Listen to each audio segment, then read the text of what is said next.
All right, what's up? Thank you to whoever has decided to join me for this special late night episode of Bitches Love Sports. Um, so normally on Wednesdays, if I go live, I end up going live before work. And the past few weeks, it's been like this short kind of rush show. Still good content, still great conversations. But today I was like, I really don't want this one to be that short. I don't want to rush through it. I don't want to have like this hard stop. So I was like, okay, I'm gonna get everything together. I'm gonna go to work. I'm gonna come back, and then I'm gonna go live. And then hopefully, there are some people who like me enough to still be up at this time of night, um, and deal with me not wearing foundation. I still don't know how I feel about it. I'm gonna be honest. I hate wearing foundation. So like, if nobody has anything bad to say, I will probably never wear it again. But yeah, I was like, who might actually join me for this live stream? So as always, if you're over on the Twitter side and you want to make sure that I see your comments in the chat, feel free to hop over to YouTube and join us. And that way I can be sure to see whatever comments or questions you might have. And if you are watching on YouTube, please drop something in the chat. Just say hi, just so I know you're watching. And as always, let me know if the audio is good. So we've got a few things to talk about. A few things happened over the weekend, and I haven't been live since last week. So while this isn't going to be like a super long show, I'm not going to keep y'all here all night. I do want to start off with some shout outs and call outs to make sure that I acknowledge some of the things that have been happening outside of the Cowboys. We're going to get to Dak Prescott and this whole situation where he feels attacked if people talk about the culture, because I have a few things to say about that. I also have a few things to say about the combine. If you were watching last week, you know that, I'm kind of in a space where I want to see a little bit more before I start talking about like, okay, this is who the Cowboys should pick up. This is who they should draft, so on and so forth. But I did watch the combine and I do have some thoughts from that. And so, yeah, sorry, I'm chilling here with my hair up, sitting in my pajamas. I'm gonna have to get used to going live this late if I do it a lot. But yeah, so we're going to start off with shout outs and call outs. And then by the time I get to the conversation about Dak Prescott, hopefully people are in the comments, because I definitely want to hear y'all's thoughts on this, because I have a strong opinion on it. And I would love to have someone to bounce these ideas off of. What's up, Clement? How are you? Clement says, hold on, let me see. I'm on Dak's neck about the Dallas Cowboys culture. The Cowboys culture has been a circus for the last 28 years plus. Scared to make signings, and I think that got cut off. So, okay, we're gonna get to it, but I'm gonna ask you, Clement, when we get to that part, if the culture has been a mess for 28 years, why are we on Dak's neck about it? And I'm not saying that you're wrong, but I just want to hear your perspective on that. Oh, and I'm gonna try something else here. Let me know if this music is too loud. I'm like playing with some different features of this whole thing. And I just feel like since y'all are joining me late night, maybe we could add a few elements, set the tone, create a vibe. Anyway, we're gonna start off with shout outs and call outs.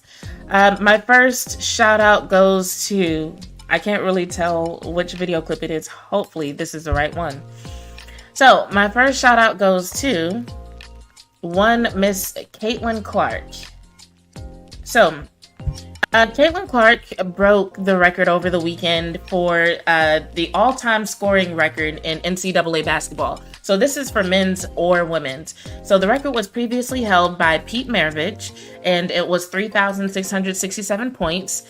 And in a game they played over the weekend, Caitlin was fouled, went to the free throw line, and she scored her 3,668th point on a free throw. It was late in the first half. So obviously she's gone way beyond that mark at this point. But basically, I want to acknowledge her not only for breaking this record, but also for having an incredible impact on women's sports, especially women's college basketball. She's had a historic run during her years at Iowa. It's led to record attendance. It's led to sold out crowds. It's led to all-time highs in ticket prices and sales. And then, like, it looks like she's going to have the same impact on the WNBA, or a similar impact, because ever since she declared that she was going to go to the WNBA draft, which also happened over the weekend, so the Indiana Fever, who has the first overall pick in the WNBA draft, the value of their season tickets has doubled. Or it's doubled at least. Last time I checked, the value of their season ticket had doubled. They don't even have her on the squad yet. It's just they know that Caitlin Clark is going to the WNBA draft. Indiana Fever has a first round pick. So all the people who are fans are going to be fans. They're like, oh yes, we want these season tickets. So I love seeing that she has this impact on the game already. Women's basketball, women's sports in general, but women's basketball especially has been looking for ways to raise their profile, improve coverage, so on and so forth for a long time. And I think for a while, the approach has been like, okay, let's find some feel-good story. Let's figure out a way to associate them with the men's game. Just all sorts of things besides just focusing on the game. So I really like the fact that what the period of time that we're in right now, we have women athletes who are just so much fun to watch. They're so interesting. They bring so much of their own character to the game, and they play so well that people just really like watching them. It doesn't have to be a gimmick. They don't have to be sold. It doesn't have to be some sort of philanthropic effort and treating women's basketball or women's sports like a charity. It's like, no, people actually just like watching these women.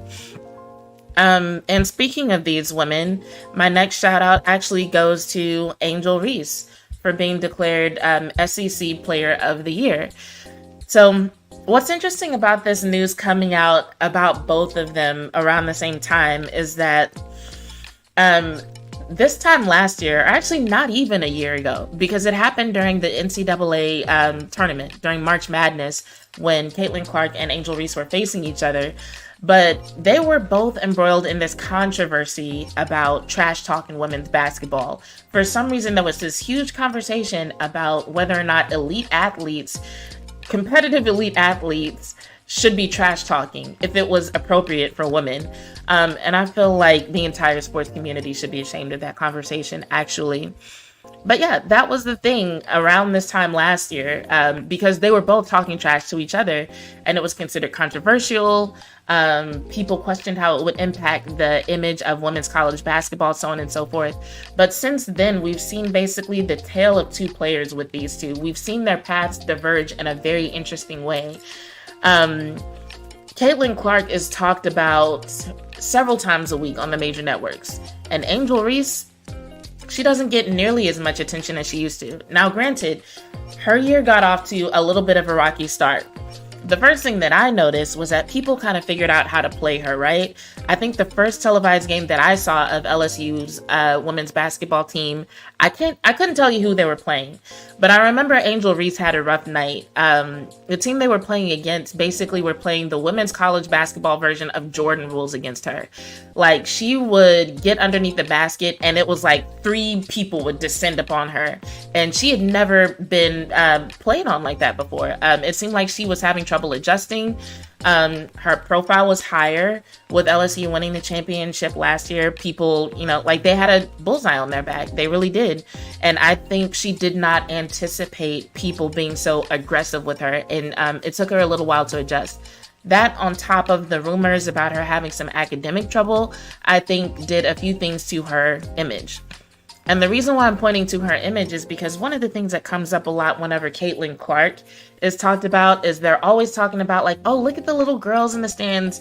Like, they're so inspired. They came here to see Caitlin. They're motivated to play sports now, yada, yada, yada. Now, here's something I'm going to tell you guys. As a woman who played a contact sport, roller derby, and I also had to do a lot in terms of marketing for that sport, when my team, even when we were co-ed, when we had men and women on the team, when we would look for sponsors, when we would look even for nonprofits to work with, we had a way harder time finding people to work with us than when we were doing something with the juniors team. So like the little girls, age 7 to like 16, right? And so it started to become this running joke with us that, like, okay, people will do anything for little girls, but as soon as girls become women, as soon as they turn 18, it's like, fuck y'all. Like, fuck what y'all need, fuck what inspires you, fuck the support that you say you want. They just did not care. And so I really feel like that same sentiment is being carried over And that's why, like, the little girls being inspired by Caitlin Clark is, like, really raising her profile. Whereas you have Angel Reese, who's gotten into a little bit of trouble academically, who got off to a much rockier start to begin the season. And she's more so associated with women like Lotto and Cardi B, for example. And I think that image is just harder for them to sell. But it'll be interesting to see what happens when they're both in the WNBA. Last time I checked, Angel Reese had not yet declared for the WNBA draft, so I don't know if they'll both be entering at the same time.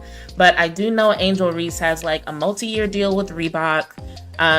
Like I said, she's associated with some very high-profile women in the entertainment industry. She's definitely poised to be a star in the WNBA, just like Caitlin Clark is. But they represent like two very different aspects of American women. It almost feels like the Larry Bird Magic Johnson thing, but like the 2024 women's college basketball version of that. So it'll be interesting to see how that plays out once they both go pro. I'm excited. So shout out to both of them. My next mention, I don't know if I want to call this a shout out or a call out, but I do want to talk about some of the things that happened during the combine. Now, like I said, when it comes to who I'm looking at, who the Cowboys should draft, so on and so forth, give me a little bit more time. I'm getting there. What I can tell you is this. I know a lot of people are like, the Cowboys need a linebacker. I 100% agree.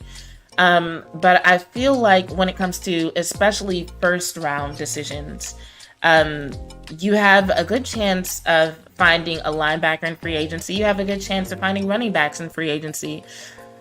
One of the things that I saw at the combine, though, was how athletic a lot of these offensive linemen have become. And by become, I mean just over the years, we've seen these big guys who are 300 pounds plus.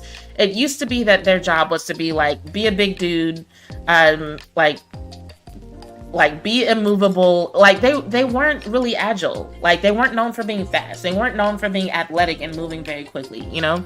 And I feel like over time, as people have gotten more information about how to train people for various positions and how to make them good at those positions, we've seen this almost evolution with O-linemen and even big defensive linemen, where it's like, no, now they are agile, now they are mobile, now they are athletic. And with that being the case, I feel like it would be really smart for the Dallas Cowboys to focus on the O-line in the first round of the draft. I'm still very much in support of them finding a center or a tackle from the draft. And then hopefully they make smart moves in free agency. And by smart, we've talked about the all-in thing. Like there's really no expectation for them to spend the money a lot of people think they need to spend in order to get the pieces that would really push them over the hump in terms of postseason performance. But every now and then the Cowboys do something smart, although they are cheap. And I didn't pull up the clips. I should have pulled it up because we should actually talk about that too. And I'm going live again on Friday, so maybe we'll talk more about it then. But this whole thing about was Stephen Jones and Jerry Jones making these comments about like, well, you can get 3 players or 5 players for the price of this one player. Why wouldn't you take 3 or 5? That was the most disappointing shit I've heard in a long time. That is like me having a flat tire and somebody's like, well, instead of you replacing 1 tire, you know, you can get 4 tires for the same price. And then I look at that and I'm like, wait, you're talking about bike tires though. Like why would I do that? That's not really going to help my situation. That's not really going to give my car what it needs right now. And I feel like that is very comparable to how I feel whenever I hear Jerry Jones talk about this bargain shopping during free agency. I'm just like, why can you not just acknowledge that some people are worth spending a little bit extra on? You would think after all these years of trying to be cheap and being disappointed that they would just give it a shot. Just give it a shot. So I guess you could call that a call out. It's not on my list, but yes, that's a call out. Calling out the Joneses for being cheap and ridiculous. But no, the actual thing that I wanted to talk about from the combine was people sitting out of the combine and the conversation surrounding that. So this might actually turn into like somewhat of a serious segment here, right? And I say that because I've heard a lot of people be really critical of players who sat out of various drills or activities during the combine, especially Caleb Williams and his decision to not do the medicals. So I want to talk about that a little bit real quick. The first thing I'm going to talk about is the drills in and of themselves. So when it comes to the drills, while people do like to focus on the stars who didn't do certain drills, in actuality, there are a lot of players who skip a lot of the drills and tests during the combine. So overall, 321 players were invited to the combine, right? Of those 321 players, 230 did the vertical, 222 did the broad jump, 220 did the 40-yard dash, 89 did the shuttle, 77 did the 3-cone drill, and 72 did the bench press. So although a lot of people like to focus on like 5 or 6 players who didn't do XYZ, it looks like there are close to 100, and in some cases over 100, in some cases over 200 participants who chose to sit out of various drills. So I just wanted to put that out there so we can take a little bit of the heat off of some of the people who are being heavily criticized for this.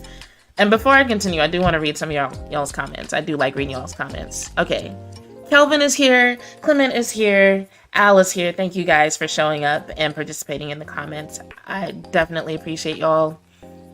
Clement had a comment about Angel and Caitlin. Said problem with both these women trash talking each other because they're getting the best out of each other. Oh, this is a continued post. Hold on, let me go back. Big up Miss Caitlin Clark for breaking the college basketball scoring record. Absolutely. She's definitely the female Steph Curry. There's definitely an argument to be made there, like in their styles of play. Like her long range game is ridiculous. Big up Angel Reese also for SEC player of the year. I don't have a problem with both of these women trash talking each other because they are getting the best out of each other. I know I said I want to see what happens when they both go pro, but I also want to see what happens if they end up facing each other in the NCAA tournament again, because there's been such a big deal this year about Caitlin Clark being this great role model for young girls, and I think she is, but I wonder if people are going to still be singing that same tune if her and Angel Reese really do go at each other similar to how they did last year, or maybe even worse. It could be worse. Like there could be a little bit more intensity there, so that'll be fun to see. Clement said, I have 3 defensive tackles that the Cowboys can draft this season. Devondre Sweat, I like that name. Byron Murphy III, and Florida State Braden Frisk. As for O-line, is it Oregon's Jackson Powers Johnson or Arizona's Jordan Morgan or the guy from Duke? Can't remember his name. My brand of ADHD makes me terrible with names anyway, so unless I have a list in front of me, don't ask me their name either. But I will say Devondre Sweat and JPJ are 2 names that we can agree on. Let's see. I've always felt, this is from Al, I've always felt the offensive line is a crucial component to the offense success outside of QB, wide receiver, running back, and tight end. So Al, I'm going to say this regarding that. Part of the reason that I want them to focus on the offensive line is because of how the O-line impacts those positions. It's like even as Cowboys fans, we've seen so many situations where when the O-line is off, or when they're doing that whole O-line musical chairs thing and there's no consistency, or if someone gets hurt and their replacement doesn't quite perform at the same level as they did. We've seen how that impacts the run game. We've seen how that impacts Dak. We've seen how that impacts basically how the offense functions and how it looks. As a matter of fact, I know I'm kind of getting off on a tangent here because I was about to talk about the combine and all that shit, but I'm going to say this because it's also not on my list, so we'll talk about it now. A lot of people have been making a big deal about the possibility that Tony Pollard might be coming back because apparently someone was at the combine and they overheard something that made them think that Tony Pollard might be returning to the Cowboys. And folks are like, we don't want the Cowboys spending money on Tony Pollard. And one of the things that I haven't heard a lot of people talk about when it comes to the running backs that are available for free agency, which there seems to be a record number of running backs available for free agency, or the running backs available in the draft. One thing I haven't heard people mention a lot is pass protection. I've heard it a little bit, but not a lot. And the reason why I'm thinking about it now is because that was one thing that Tony Pollard became really good at. And so if the Cowboys are in a position where we might be replacing a couple of people on the O-line, maybe it gives that aspect of Tony Pollard's game a little bit more value. The fact that someone who's already familiar with Dak Prescott and who we've seen on film doing a good job of protecting him in the past, maybe they're like, well, hey, at least we know he can do this. And if we can find a complimentary back to come in and take care of the rest, we can elevate our run game. And then we can still keep Tony Pollard around for his excellent pass protection that maybe they feel will be harder to replace than whatever he offers purely as a running back, you know? So I could really see that being the case. Like bringing him in for consistency in that department, bring in another complimentary back or two. And then let's be real. There are a lot of things when it came to coaching and scheme that were issues with the run game. So maybe if they can fix those issues as well, then, you know, Tony Pollard fits in a little bit better and he doesn't feel like such a detriment to the team, and maybe people will be more comfortable with it. But whenever I think about the possibility of him coming back, like just the way he performed in that area really makes me comfortable with it. Now, of course, there are money things and numbers things to be worked out there, and I'm going to let the people who are paid to do that worry about that. But I really don't have a problem with Tony Pollard coming back. So there's that. Thanks for bringing that up, Al. I appreciate that. Al said, in the NFL, you get what you don't pay. I don't even have time to read through all these comments to see what that refers to. Gene, this is a new name. And whose numbers got better and better the further out he got from his broken leg? TP. Of course. Absolutely. Clement, with all the names again. Derrick Henry, Saquon Barkley, Josh Jacobs are available in free agency this summer. Clement, do you actually expect Catboy and Jerry Jones to like invest money in Derrick Henry and Saquon Barkley? I would die. Running backs available in the NFL draft. Okay, there we go with the names again. Okay, I'll read them. Braylon Allen from Wisconsin, Aubrey Estime, Notre Dame, and Jalen Wright from Tennessee. Yes, there are some good people available. And I do think any of them could be complimentary.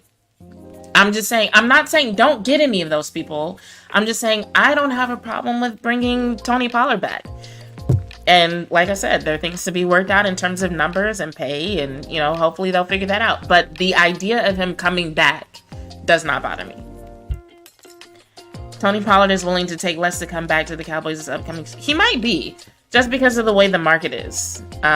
You know, he got a little bit lucky with how high the franchise tag was last year. But with the way the market is, like, he definitely shouldn't expect that kind of money. No. So no, I don't have any faith in the Jones boys investing in either Derrick Henry or Saquon Barkley. I would love it if they did, but I would absolutely die. I would die. Okay. All right. So let's go back to this combine thing and people not participating. I'm going to be honest with y'all. Part of what really got to me was how people were about Caleb Williams, and especially when he announced that he wasn't going to do the medicals. And the reason why is because what a lot of people weren't acknowledging is that there are so many ethical and legal issues with the medical examinations that happen at the combine that I completely understand why any player would opt out. As a matter of fact, I'm surprised more players don't opt out. So here's a quote from an article about the combine. Actually, let me pause this music real quick so I can focus on this particular quote and on this conversation, actually. And let me make sure I have the correct article pulled up as well. Okay. So this is an article from apnews.com. And it says, the NFL Players Association Executive Director DeMaurice Smith strongly opposes the combine because he views it as intrusive and says it's intended to point out negatives about prospects.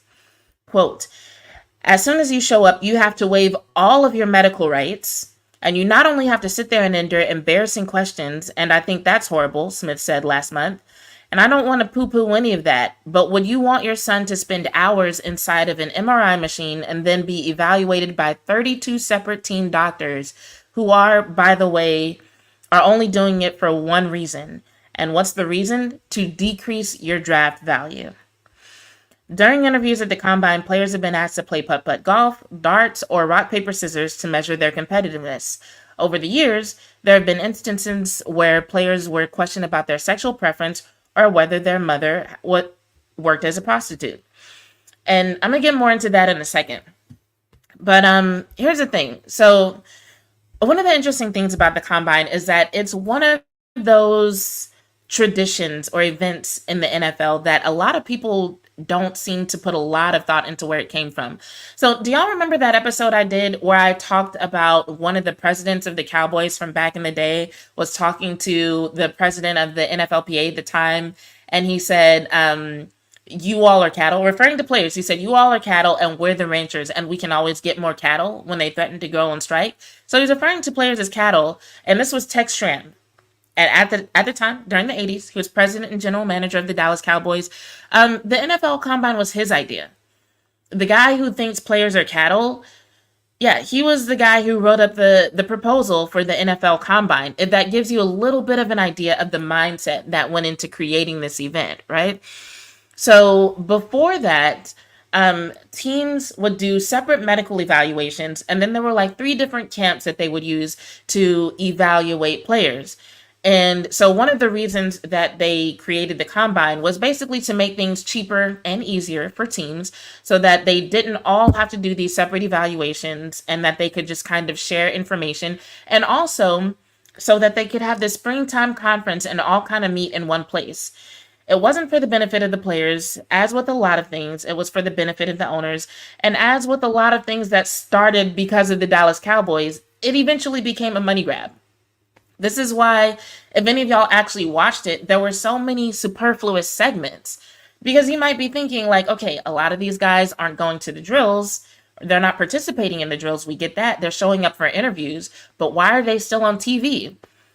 Because the NFL, this is another video that I did, they're looking for ways to make more money off of their content. They have talked about partnering with ESPN. They've talked about selling parts of their portfolio. So they've got like NFL Network, they've got Red Zone, they've got NFL Plus, they've got NFL Digital Media, so on and so forth. They've talked about selling parts of that to make more money. They want to figure out how to take the stories of these players and leverage it, make it a commodity, and get money off of it.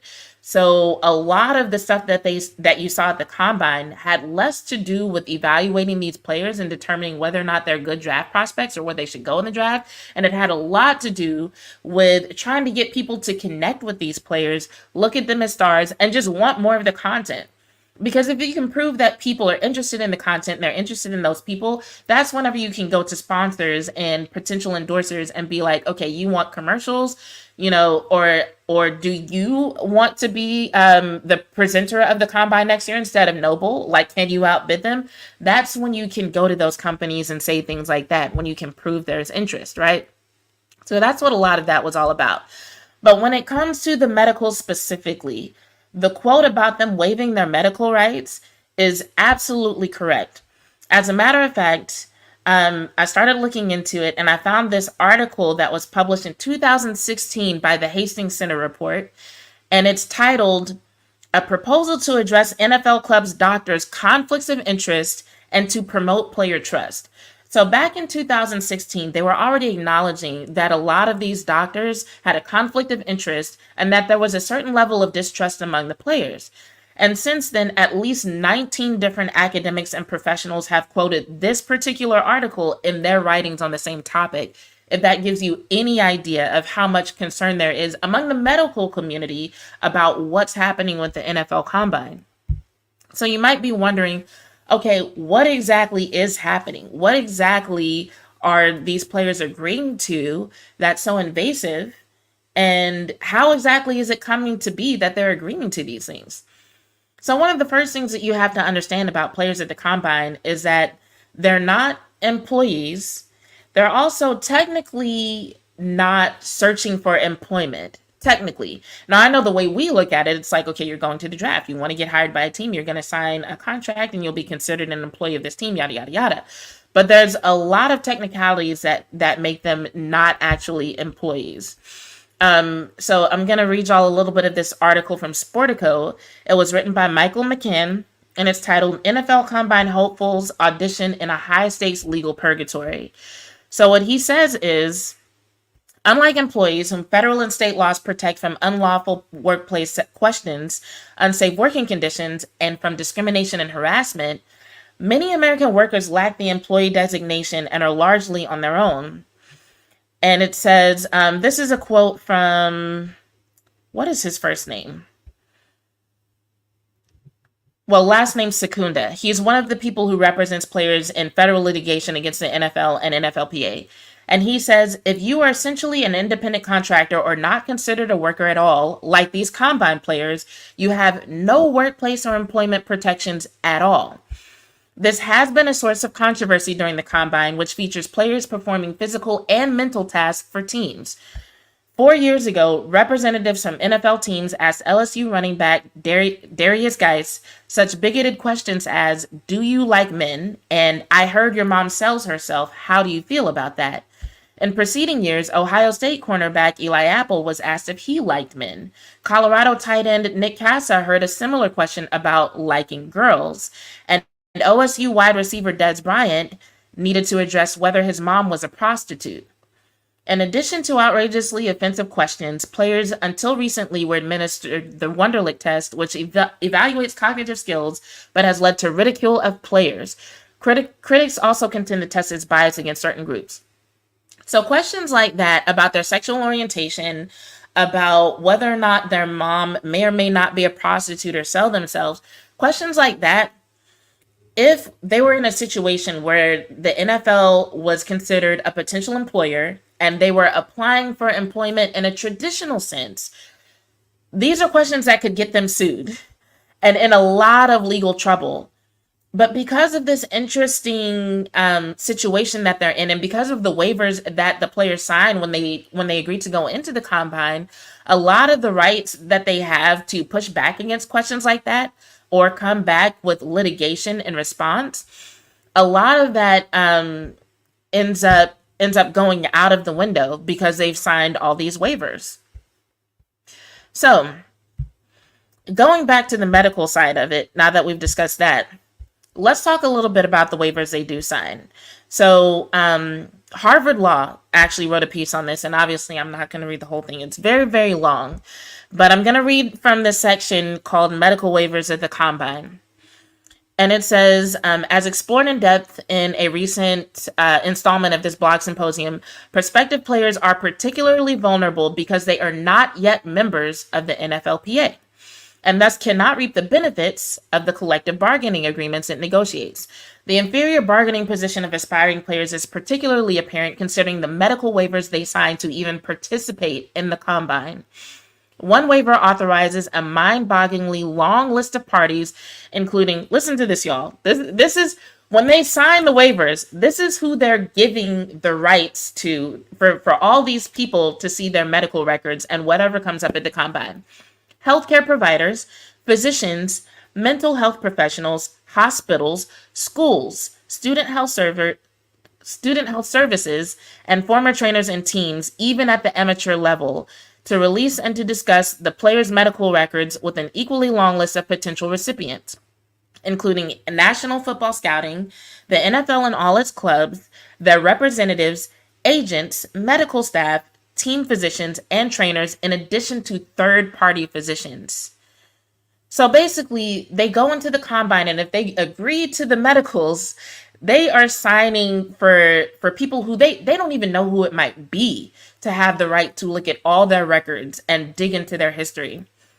The players consent to share And this is a segment from the waiver. It says, my entire health or medical record and health information about me relating to any injury, sickness, disease, mental health condition, physical condition, medical history, medical or clinical status, diagnosis, treatment, or prognosis from any source, including without limitation, all written and or electronic information or data, clinical notes, progress notes, discharge summaries, lab results, pathology reports, operative reports, consultations, physicals, physician's records, athletics trainers' records, diagnosis, findings, treatments, history and prognosis, test results, laboratory reports, x-rays, MRI and or imaging results, outpatient notes, physical therapy records, occupational therapy records, prescriptions, and any and all other information pertaining to my past, present, or future medical condition, diagnosis, treatment, history, and prognosis. Now, tell me why more players are not opting out of this. Past, present, or future, y'all. So it's not like, okay, you go to the combine, you're going to do these tests. 32 teams will see the results of these tests.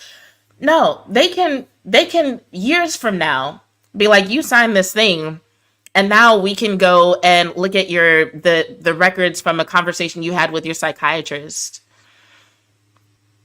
And it's like, what? And so, like, players, because they feel under pressure to, like, do what they need to do to get drafted, they're going in, signing it, they're going through this process.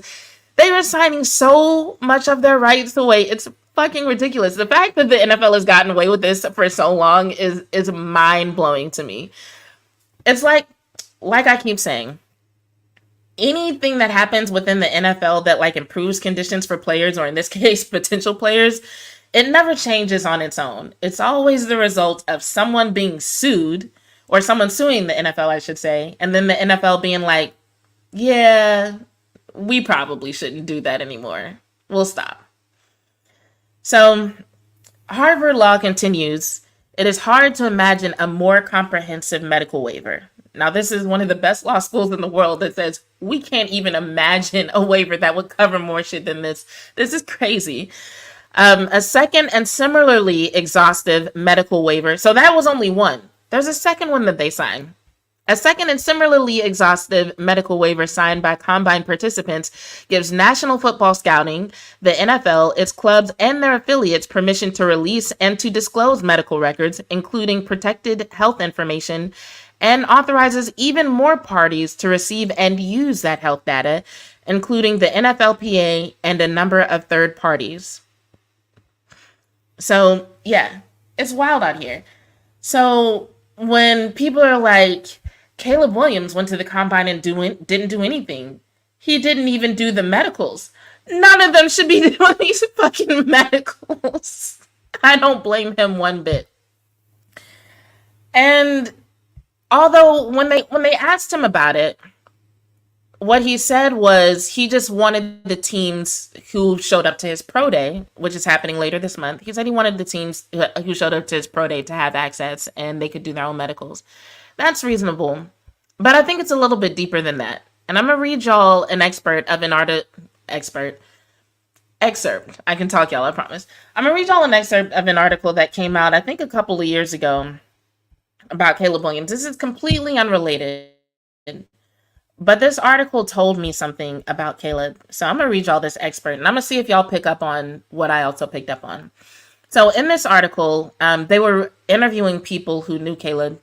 And this section of the article, they were interviewing one of his teachers. It says, Donnellan, the social studies teacher at Gonzaga, raises the small glass jar so a reporter can see its contents. It's dirt, but this is special dirt. Why did this light blow out? Y'all can still see me, right? All right. It's dirt, but this is special dirt. Donnellan says, brought to him by Caleb Williams from a cemetery in South Louisiana. During a recruiting trip to LSU, Williams left the Baton Rouge campus, drove about 30 minutes outside of town, and spent an afternoon with the descendants of the Georgetown 272, a group of 272 enslaved people in Maryland who, in 1838, were sold to Louisiana plantation owners. Before being sold, the slaves labored at 5 plantations that financially supported the School of Gonzaga, something Williams and other students learned in Donnellan's class. A couple of those enslaved people even worked at the school. The dirt in the jar is from the cemetery where those slaves are buried, captured by Williams during his visit. For Donnellan, and it's an example of Caleb Williams beyond football. In fact, in the Gonzaga yearbook, Williams is prominently featured on a page celebrating the Black Lives Matter movement. Last summer, he and others marched down Pennsylvania Avenue in a sign of unity. He feels free to express himself. He feels free to be who he is, says Megan Tracy, a counselor at the school and one of those closest to Williams. But there's no denying that the quarterback's world revolves around the sport, yada, yada, yada.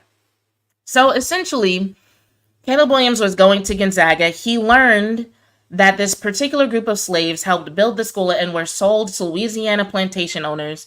And while he was in Louisiana visiting LSU, took it upon himself to go visit the graves of these enslaved people and bring back some of the dirt to the teacher who taught him about those enslaved people.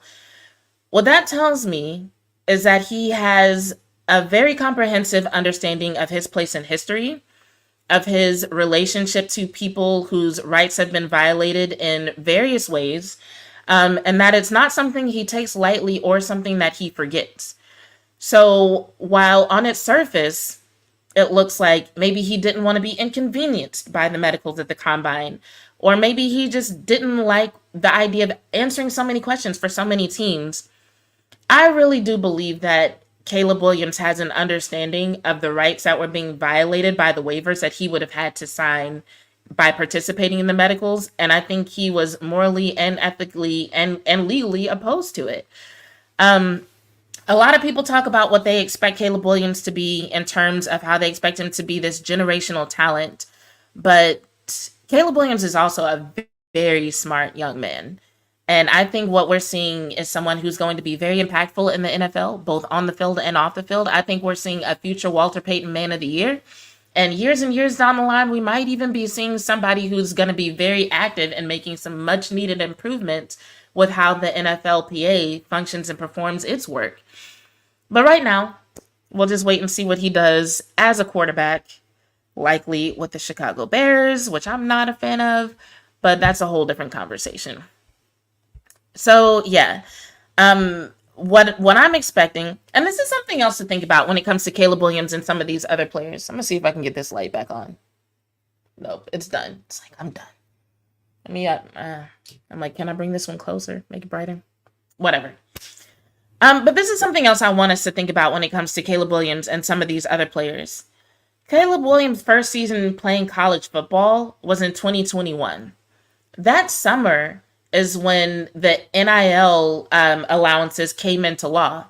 In other words, he's one of the first football stars that we've seen who his entire college career has been spent with name, image, and likeness allowances. And so I think what we're seeing is a lot of these players come into the league already with a very solid understanding of how the sport works as a business. Before, anything that happened in terms of business dealings and things of that nature had to happen under the table. So they didn't have a lot of experience with negotiations and contracts and things of that nature, right? And so even though some of these players were getting a few perks and benefits, they were going to the NFL relatively ignorant. And so I think what we're seeing now is a lot of players coming in, they're more used to reading contracts. They're more alert when it comes to waivers they sign. They're more used to looking at this as a business and treating it as a business, as opposed to looking at the NFL as a lottery ticket and just being so thankful for the opportunity that they'll sign whatever and agree to whatever. And so I know people keep wanting to be like, oh, this younger generation, they don't want to do this. They don't want to do that. They don't want to do the medicals. They're so spoiled. They're so entitled. What if this younger generation just has a better perspective of what the NFL actually is? We're talking about an organization who in 2021 had to be sued in order to no longer use race-based testing to deny Black players benefits they were owed for cognitive disabilities that they suffered as a result of playing football for the NFL. That was just a few years ago. And I think players coming into the league with this realization that, like, yes, this is an opportunity for me to earn generational wealth and change the trajectory of my life. But I'm also working with an organization that is known for not doing right by players and not doing right by Black players specifically. This is a business. Yes, I might meet somebody who I'm or I might meet people who I might call my brothers. I might enjoy this experience. And there's a lot of it that comes with certain privileges. But at the end of the day, this is a business. I have to be careful about what I sign. I have to be careful about what I do. I have to be careful about what I agree to. And if we think about a lot of those drills at the combine, a lot of that stuff is stuff that people spend months practicing, even changing their physique to perform, and they're never going to do it again. So I really don't blame any player who says, you know what, that's a waste of time. Come see me at my pro day where there will be waivers that actually make sense, and we'll go from there. So that's that. All right. If y'all have any other questions, sorry, that was a really long rant. I had a lot to say. Like, I really hate people like taking it to Caleb Williams over this medical thing, considering all the shit that he would be signing away. That, like, I'm like, people should be defending these players, not criticizing them. Jean says prospective players need legal representation. 100% agree. And the thing is, they have it. They have legal representation. They have agents. But I think whenever it comes to like a group that can represent them, like an NFLPA, but obviously not the NFLPA, like that would also be useful. Just somebody who can represent them even before they're named, just to say like, hey, some of these waivers are offensive and should be illegal for anybody who comes into the combine, whoever that happens to be. Clement says, let me try to start whole other conversations while I'm talking. Do you think Justin Fields will remain with the Bears or start somewhere else? So, Clement, here's the thing about Justin Fields. I'm gonna see if I can brighten up this light while we're having this conversation. Here's the thing about Justin Fields. I think what's probably going to happen is the Bears are going to let him go for a couple of reasons. One, he's got about one more year before they have to decide if they want to pay him, right? I just realized I was like a really creepy shadow on my face. So they have about a year before they have to decide if they're going to pay him, right? If they draft another quarterback like Caleb Williams, they basically get to restart the clock and have another quarterback that they keep at a pretty low cost before they have to pay that person. Also, there's a certain risk to keeping Justin Fields and not having that work out. And I think just taking Caleb Williams is a safer bet. If you pass up on Caleb Williams and things don't work out as a general manager, it's likely that you get fired. People are going to be like, the option was right there in front of you. He was a generational talent. Why didn't you draft him? Whereas if you draft Caleb Williams and you get rid of Justin Fields, you have the argument that, like, if things don't work out, you have the argument that, like, hey, you know, we didn't know how his skill set would translate to the NFL. You know, we tried. At least, you know, we keep him for cheap. You know, we've got the coach on the lame duck here. We can try bringing in a new coach and a new offensive coordinator, see how this works, yada, yada, yada. You can buy yourself a little bit more time in terms of, you know, how that might impact you as a person who made that decision. So I think for those reasons alone, we're going to see Justin Fields go somewhere else. We're going to see Caleb Williams end up with the Bears. And then from there, we'll have to see what happens. So that's my 2 cents, 5 cents, 10 cents on that situation. Now, let's talk about this other situation with Mr. Dak Prescott and his comments about the Cowboys culture. For those of you who are not up to speed about what exactly this situation is, I'm going to go ahead and play a clip from Get Up this morning because they played the clip of Dak's sound. They also played Stephen A. Smith's response. And then they responded themselves. And I have some responses to the people who responded to Stephen A. Smith, who responded to Dak. So let's go ahead and pull up this video. Hold on, Al said something. Al said, that's likely why they didn't pay college athletes for decades or even profit off likeness products or licensing. It's easier to exploit players who have no economic rights. Al, oh my God. That is just the tip of the iceberg.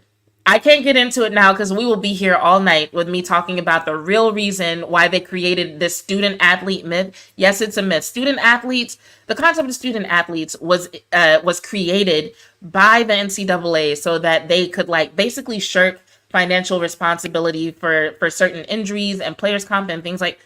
Don't get me started. I will have to set aside time for a special episode to talk about all that, especially if anything else comes out about the combine. But like, yeah, everything you said is accurate, but it's like just the tip of the iceberg. It goes so much deeper than that. So much deeper than that. Anyway, let's watch this clip from Get Up This Morning and see what Dak Prescott said and comment on it. We're back on Get Up at the bottom of the hour. I've been promising you this, and it's going to be worth begin sound off with Dak Prescott and Stephen A. Smith. So all this conversation about the Cowboys and their culture problem, Dak was asked about it. His response drew a response from Stephen A. Just enjoy. The culture's high, honestly, and the culture's great from my standpoint. That's something I've always bragged on and took pride in. So if there's questions of that, concerns on that, I feel attacked. I'm sure some guys in the locker room do. You damn right it's an attack against you, because you should be better than you have been as a quarterback for the Dallas Cowboys come postseason time, and you haven't been. And the fact that y'all can walk around with a straight face talk about there ain't no culture problems is evidence that there is a culture problem. You're damn right. You're damn right. Mm-hmm. Okay, listen. So Dak, and listen, he always says the right thing, and that's the right thing to say. But if I'm understanding, I gotta disagree there, and I'm gonna keep going, but I don't necessarily think that that was the right thing to say. But I'm gonna say why in a minute, but I'm gonna let them keep going. Correctly, he feels attacked by people suggesting the Cowboys have a culture problem, but not by two of his highest profile teammates having their family members openly questioning him, his money, his leadership, and everything else. Yeah, I think if you're a Dak Prescott, you're just going to go by the way that you're treated by your teammates. You're going to go by what happens when you're within the locker room, what happens when Micah Parsons gets on his podcast continually publicly to back Dak Prescott, whether it's as a leader, whether it's as an MVP candidate. And I think that's what Dak is focusing on. Also, when you're talking about a culture, yes, this team hasn't won playoff games, but they've been a team that in the regular season has shown that they could be one of the tops in the NFC. And so I think Dak Prescott is speaking from that standpoint. What they have is an entitlement problem. What does that mean? What's the difference? So, first of all, quick shout out to Ryan Clark. I'm so glad that he's back on ESPN. I was scared they were really gonna lose him for a second. But Ryan Clark says that that the Cowboys have an entitlement problem. That is a culture problem.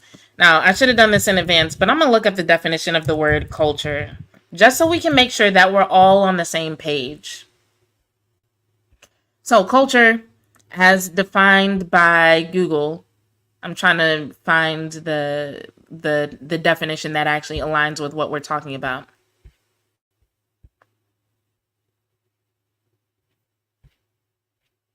I've got a biological definition, an arts and humanities definition. Okay, I think this one works. The customs, arts, social institutions, and achievements of a particular nation, people, or other social group. So when I was in school and I studied human and organizational development, the culture of an organization was essentially described as the set of the values and beliefs of an organization. So if you say that the Cowboys have an entitlement problem, you're saying that they have a certain set of values or beliefs that leads them to be entitled. So while you might be using a different word, if you're saying that they have an entitlement problem, yes, you are agreeing that they have a culture problem. And so here's a definition from Wikipedia. It says, culture is a concept that encompasses the social behavior, institutions, and norms found in human societies, as well as the knowledge, beliefs, arts, laws, customs, capabilities, and habits of the individuals in these groups. Culture is often originated from or attributed to a specific region or location. So anything that refers to a group's customs, their beliefs, their values, their traditions, those things all make up the culture. So whether you say that it's discipline, accountability, entitlement, whatever, all those things relate to Cowboys culture. Okay, let's keep going. Things do start going well, they think that this is what it's supposed to be. This is what we deserve. This is going to keep happening no matter how I go to work, no matter how I practice, no matter how I show up to the stadium, no matter how I prepare. Because in the offseason, Greeny talked about us every day. During the season, Kmart had to report on us constantly. Louis Riddick had to talk about the moves that we were making to make our team better. and they start to feel themselves. It's not that they don't have a culture that can foster winning. It's that they have an entitlement that can't foster consistency in the biggest moments. See, I actually think I would consider that very much a culture issue. So let's see what Kimberly A. Martin has to say. they have a dog problem. They are a very She said they have a dog problem. Also sounds like a culture problem. very good team, but when you talk about winning culture, you can't tell me we have a winning culture, do well in the regular season, but then when the postseason comes, you wilt under pressure. You can't have an MVP caliber season, get congratulated for it, and then when the playoffs come up small. You can't consistently talk about why are people talking about us, bad-mouthing us, and consistently come up short. Like when the playoffs come, like that's when we see dogs. And I think they don't have enough of that right now. Lewis. The Cowboys have a personnel problem. All right, look, Now, I will say, I do agree with Louis Riddick whenever he says that the Cowboys have a personnel problem, but I don't think that they have to be mutually exclusive. I think two things can be true, but Louis Riddick, who should be somebody's GM by now, by the way, just putting that out there, he makes some good points here. there's certain cracks in this foundation, in this football team, in this roster that show up during the regular season too. Despite the fact that they're winning 12 and 13 games, that if they run up against a certain profile of team, I don't care how many dogs they got. I don't care how much they like each other. I don't care who's talking about who, whose wife, whose mom, whose family members talking about who. There are certain things you can't do when a team comes out in 12 personnel and you got 205-pound linebackers on the football field. I don't care how much you want to get off that block, how much you want to fill that hole, you aren't going to be able to fill that hole. And when teams identify that and start pressing on that weak point, it goes from being a little bit of a crack in the foundation to the foundation just crumbles. And then they can't do nothing about it.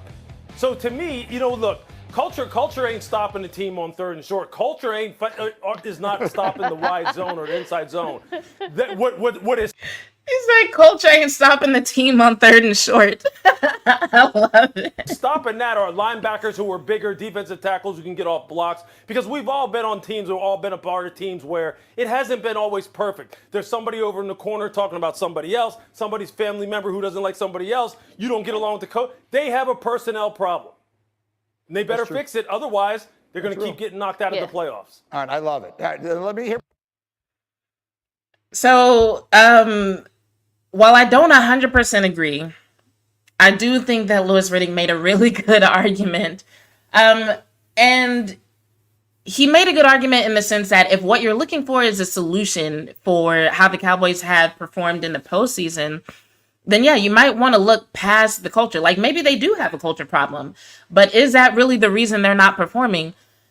Not when you think about the fact that the teams in the 90s who were winning championships, they were out there, doing coke, throwing wild sex parties and being convicted, well, at least charged with murder.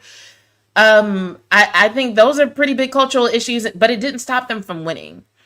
So maybe they do have culture issues, but maybe those culture issues are not the reason that they're not winning. Let me go to some of y'all's comments real quick before I make my point that I want to make about Dak. Bruce said, too many people are confusing attitude or the team's identity with the culture of the country club at Jerry World. Listen to Cole Beasley, Dez, and now Schultz. I don't know. I feel like there's an argument to be made that culture does exist within the team. But, feel free to make your argument, though. Clement, thanks for coming back and answering what we talked about in the beginning of the show. He said, the reason I'm on Dak's neck is because he doesn't recognize the entitlement. Good job. And they don't have leaders that aren't afraid to call out teammates. We're going to get to that in a second. We have too many players who are about the brand, not about winning games in the playoffs. For example, Kobe Bryant, Michael Jordan, Ray Lewis, who I am bringing them up here. I think that's what that's supposed to say. They held themselves to a high standard, and they also held their teammates to high standards of practicing the right way to win championships. And Bruce said, love the Akatsuki tank too. By the way, shout out to Naruto. I love Naruto. Naruto was like my re-entry into anime. When I was younger, I was very into Dragon Ball and Dragon Ball Z and Dragon Ball Super, and I got away from it. And and then I discovered Naruto, and I fell in love with it all over again. So yes, I am a shonen fan. I think it's not popular to be a shonen fan these days, but like the best animes are shonen: Naruto, JJK, Bleach, what else? My Hero Academia. Okay, let's not have an anime conversation. We'll save that for another show. But yes, shout out to Naruto. Agreed. Oh, where was it? Okay, so yeah, what Dak said. Here's my biggest issue with what Dak said. One, I agree 100% with Clement. He's not acknowledging the entitlement. What he said about there not being a cultural problem sounded very much like he was repeating the same talking point that Stephen Jones had. I don't understand how you could be on the field in the locker room and experience what a lot of these players are saying they experience and then just say outright there is no culture problem. Even if you say you believe, like what we just talked about, that culture is not the thing that's holding you back from postseason success, you could say that. But to be like, there is no culture problem, and anyone who says there's a culture problem is attacking me, that to me went a little bit far. Because he started speaking for other players, like, yeah, I don't like people saying that, and I'm pretty sure players in the locker room felt attacked. And it was at that moment I thought to myself, like, dang, I would really love to hear from some of the other players in the locker room right now about whether or not they do feel attacked. It would really be nice if one of the other stars showed up and maybe they did an interview on this topic. Or maybe if like one of them had a podcast and they addressed it on their podcast. Or better yet, if one of them had a podcast and interviewed one of the other Cowboys stars and they talked about the culture together to see if what Dak Prescott said was correct. So naturally, if you've been following along in your textbooks, you know that I'm talking about the interview between CeeDee Lamb and Micah Parsons, where they did address exactly that. And so I'll say the same thing that I said when Stephen Jones said what he said, which is to say that there is not a culture problem, you're essentially saying, yeah, Micah Parsons and everything that him and CeeDee said, they were lying. Don't listen to them. And I feel like that's really fucked up to say. It's one thing for Stephen Jones to say it. People kind of assume that Stephen Jones is out of the loop and really doesn't care enough about players to like support them when they say something out loud anyway. But for Dak Prescott to come out and be like, yeah, I don't think there's a culture problem, and anyone who says there is a culture problem is attacking me, after two of the other biggest stars in the Dallas Cowboys have already come out and said there is a culture problem, I feel like that was a mistake on his part. And I feel like anybody who takes the time to do any further analysis of this situation could really create a controversy out of it. So just for review, I want to remind us all of what exactly Micah and CeeDee said. And to clarify, before I even get into it, no, I do not think that they were attacking Dak. That's another area where I think that he was wrong. I don't think that by criticizing the culture that that anybody is automatically criticizing Dak Prescott. And I definitely do not think that that's what Micah and CeeDee were doing. But they did say that there's a culture problem. And so if they're saying that there is, but Stephen Jones and Dak Prescott are saying that there isn't, somebody is off base here. And honestly, the idea of Dak Prescott falling in line with Stephen Jones and echoing his talking points, the idea that makes me a little bit sick. But anyway, let's review this podcast episode from Micah. You said y'all could be the number one offense. Non-negotiable. Non-negotiable. So you're and please say this to the world of people that Dak can take us there. Please. Dak can definitely lead us. And You just also need other leaders. And that's why I'm pointing at myself. So the reason why I'm starting with this part of that particular episode is because he said Dak can definitely lead us, but he needs other leaders. So like we just talked about what exactly culture is, about it being the set of beliefs and values and the traditions of a group. For him to say he needs other leaders is essentially acknowledging that there is a culture problem within the Dallas Cowboys. He's saying, hey, our current leadership needs help. But he's also saying, I'm not putting this on Dak Prescott. I'm not saying that the culture issues are his fault. I'm actually pointing at myself and saying I need to step up and I should be helping him. And he goes on to clarify even further. I can help him. You know what I'm saying? it's only so much he can do. He already got so much on his plate. You feel what I'm So saying? much. He got the hardest job in America. Man, come on, think about it. Hardest QB job. It's the Think hardest about job in America. You the quarterback for the Dallas Cowboys. The hardest job in America. No cap. And that's why I say self-reflection. You got to have a lot of that. And I've thought, you know what I'm saying? No, that playoff game didn't end the way we wanted it, nor did I have the beginning or first half of the game that I wanted. But I've learned so much from that playoff game, believe it or not. We've won plenty of games, bro. But as soon as it's time for elimination round. And adversity. How do we get over that adversity hump though? Like everyone keep talking about we can't get hit in the mouth. Like how do we get over that adversity? Like So even the question of how do we get over that adversity, that is also a culture question. who do we look like? Who's going? Are you gonna be that guy? I'm gonna be that guy on defense. Like we gotta start now, but like Yeah, facts.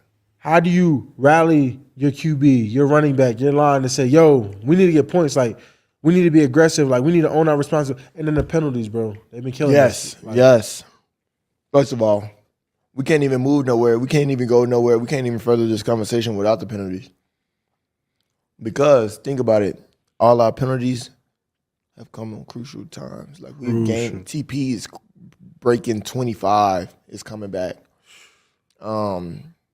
I might have missed a block. TP could have scored. You know, like, bro, it's plenty. It's so much that we could fix that we have to. And I know we say this every year. You know what I'm saying? But it's nothing like us, bro. First of all, we gotta win. If we win, when we win. It's closer than we think, bro. It's closer than we think. Because in the playoffs, it's all about runs. So this is a section of the conversation that lends a lot of credence to the argument that Louis Riddick was making. And I still contend that both things can be true. And by Micah and CeeDee actually addressing both what's happening on the field as well as what's going on in terms of the need for improved leadership, I think they're also acknowledging that both things can be true. They're acknowledging that, yes, there are culture issues within the Dallas Cowboys, but there are also things that need to be changed on the field and the way they approach the game that could make a big difference. So I would encourage people to actually start looking at the situation from that lens, that it's not one or the other. It's actually a combination of the two. And the players are feeling that. All about runs, and all it takes is one team to end it. And, you know, they can have a good game that day and not make it nowhere else. Their goal is to beat us. Beat the Cowboys. Make everybody hate us. Make everybody feel like we're a fake team, which I don't believe. We have all the pieces. All the pieces. Go look at the All-Pro. Now, on that note, I disagree. He says we have all the pieces. We just listened to Louis Riddick describe some of the pieces the Cowboys are missing. So I was finna say, you go look at the All-Pros. You go look at the Pro Bowls. Not saying that mean anything. But we got the talent. The talent is there. Talent's there. We got to have discipline. And that will to win, man. We got to be together, bro. And we got to have. So discipline and will to win. For him to say we got to have discipline, we got to have a will to win, as though those things were not strong enough. Also, things that point to a culture issue. Out of leaders, and I feel like that was a difference. That was a difference, bro, and it showed. I got to step up. You got to step up. We got to be who. Everybody got to step up. I feel like we got to all look in this mirror. You know what I'm saying? We got to deal with this one, bro. On our accountability. Anybody who jump off sides and can't, we just going around, bro. Like, that point. We got to own, like, it's so much stuff that we kept just pushing off. Like, we going to get it right. We going to get it right. And boom. Like, there's no more pushing off, bro. It comes to bite us every year. So Jody said, no offense, but that was not the Packers' goal. They were just happy to be there. Jody, I got to disagree with you on that point, mainly because a lot of the sound that came out from things that they were saying during the game definitely suggests that it was their goal to not only win, but to make the Cowboys look bad. A lot of the statements that were made in terms of, you know, we're going to hit the front runners in the mouth and then we're going to do our thing, like that definitely suggests, okay, we're showing up to not only beat the Cowboys, but to make them look bad because we believe they're front runners and we actually deserve this victory more than they do.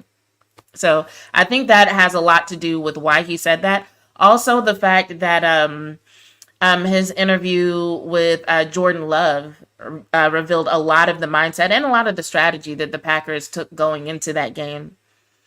But we've heard them so far mention discipline, will to work, discipline, will to win, accountability, leadership. Those are all cultural aspects that these two stars of the team on opposite sides of the ball are both agreeing like, hey, we have got to improve this if we want a different result next year. Years in a row, it's literally the problem. Like, just keep pushing off. This is a problem. We win, and they just think, because we're winning, we're not learning. That's the thing. And it comes and bite us, bro, every time. I can't make it up. And so now he's even talking about the mindset of some of his teammates. He said, they just think because we're winning, they're not learning anything. We're winning, so we don't need to improve on X, Y, Z. That's a mindset issue, which is also, ding, ding, ding, a culture issue. I get it that we win, but you got to realize how we winning. You know what I'm saying? Amen. Like some of these games. They don't beat good teams. Some of these games, we probably get one flag less than the other team, and we was just fortunate. You know what I'm saying? Rather than just playing a complete game, less flags, just straight out domination. You know what I'm saying? Once we put those games together in series of this season, then maybe people will start believing. Maybe. And if they don't, that's not why we playing. We playing to go get a ring anyway. So if we go get a ring, they ain't got no choice. That's 100. I just got to pause right there and say, well, the fangirl in me has a comment. CeeDee Lamb's voice is everything. I want him to have his own podcast just so I can listen to him talk every day. And I don't even care what he talks about. He can sit there and read a cookbook for 30 minutes. I don't care.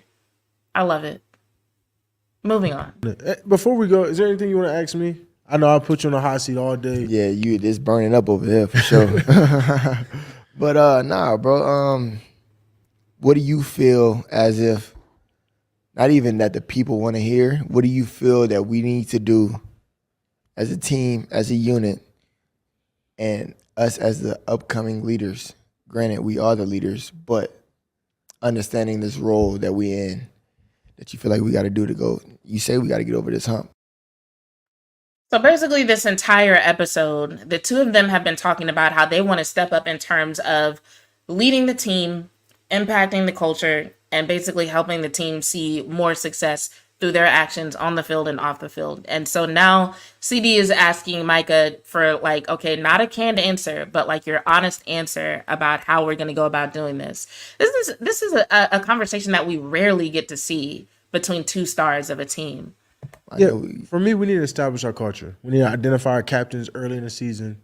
So he said we need to establish our culture and identify captains early in the season. So that's two things already. We need to paint a better picture of who we want to be, fix our mistakes, way more paint a better picture, fix our mistakes, and he's about to say accountability. All cultural issues. People need to have way more accountability. I just think we let things slide too often because we know we're good, and absolutely. So that's all about me, bro. I want to change the car. We let things slide too often because we know we're good. I want to change the identity of what the Cowboys are. Cut the charades out. Cut the extra stuff out. I just want people to lock in for 22 or whatever. 22 weeks, bro.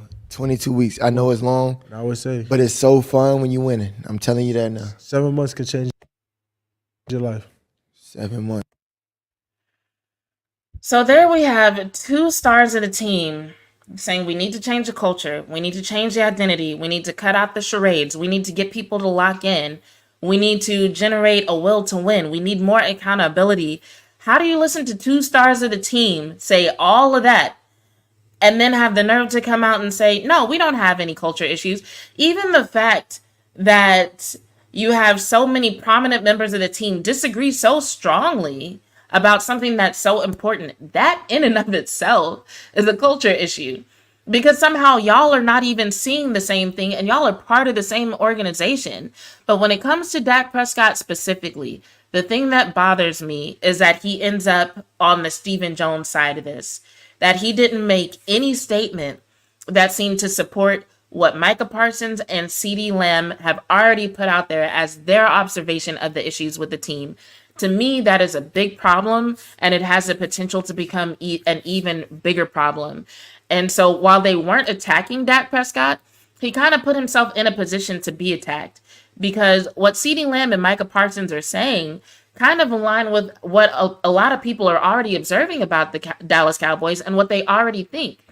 And so you've come out and said something that not only does it not align with what people are observing, it doesn't align with what the fellow stars on your team have to say, and you are aligning yourself with someone who's within the Cowboys organization but is known for making decisions. I can't talk. For making decisions that aren't necessarily the best for the organization. He's known for being cheap, lacking judgment, and being out of touch. That's who Dak Prescott has aligned himself with this particular talking point. And so I'm really disappointed. And so while it may not be an attack on Dak Prescott to say that there's an issue with the culture of the Dallas Cowboys, I do think Dallas Cowboys, or shit, maybe I can't talk. I do think Dak Prescott deserves to be attacked for essentially trying to throw Micah under the bus and undermine everything that he and CeeDee put out there in terms of the role that they want to play on the team moving forward. Jody said, I mean, CeeDee Lamb and the Dak sideline disagreement, like Dak tried to get and show fire. I was so shocked by that. You have a point there. And CeeDee acknowledged that earlier in that episode with Micah. He did talk about the fact that he needed to grow up, and he pointed to that situation as one of the examples of him needing to grow up. So, yeah, you definitely have a point there. But yeah, that's my take on the Dak Prescott situation. I'll give y'all a minute or two to throw in any last minute questions or comments in the chat, and I'll address. But outside of that, on Friday night, I'm going to have a guest on that will hopefully illuminate this whole situation a little bit more and maybe offer a different perspective than what I had. It's not that I'm necessarily trying to get to the bottom of it, but I do want to see if somebody else close to the team might have a different perspective or have information that leads us down a different path. Because right now, what I'm seeing is Micah Parsons and CeeDee Lamb being vulnerable, being honest, taking responsibility, accountability, and wanting to make a change for the team. And then you've got Dak Prescott aligning with the Joneses to undermine everything that they're saying and trying to do. It's so disappointing. It's so disappointing.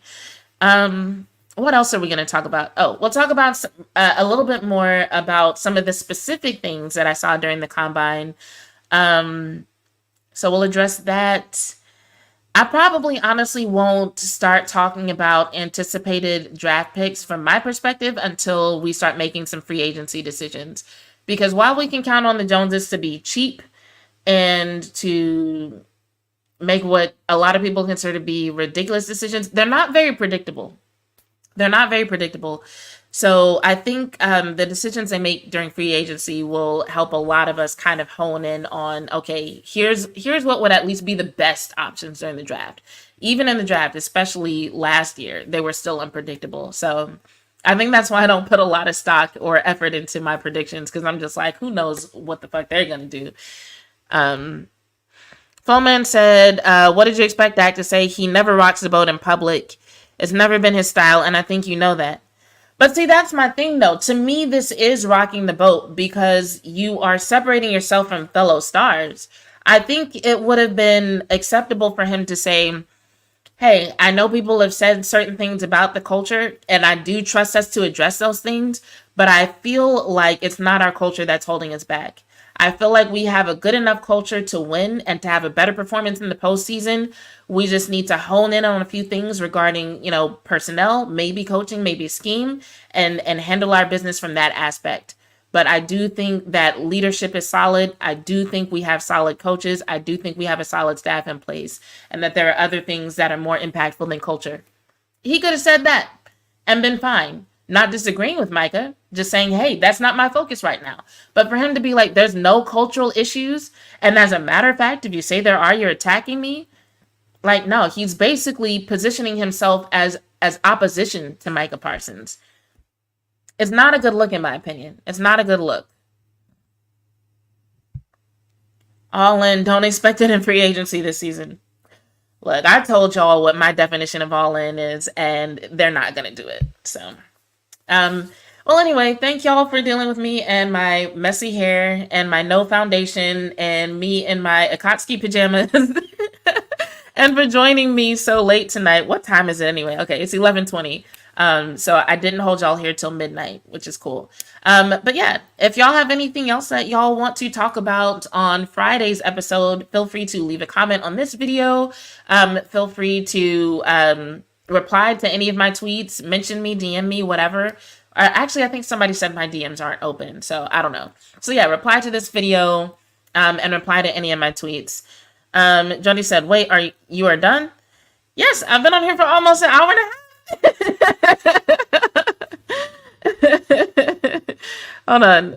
I didn't read this comment. Dak has to watch out, Odie says, or else it will end up like the whole Jay Hurts comment, lack of commitment. Ooh, you are right. I think all of these players need to be a little bit more careful. And actually, that is one thing I thought about with Dak being worried about the whole baby on the way and him kind of like skipping. Like he didn't even go to the Pro Bowl, NFL honors, nothing. I was like, maybe he didn't see the episode they did and nobody's gotten him up to speed. Like the Cowboys PR people were like, here's your talking points.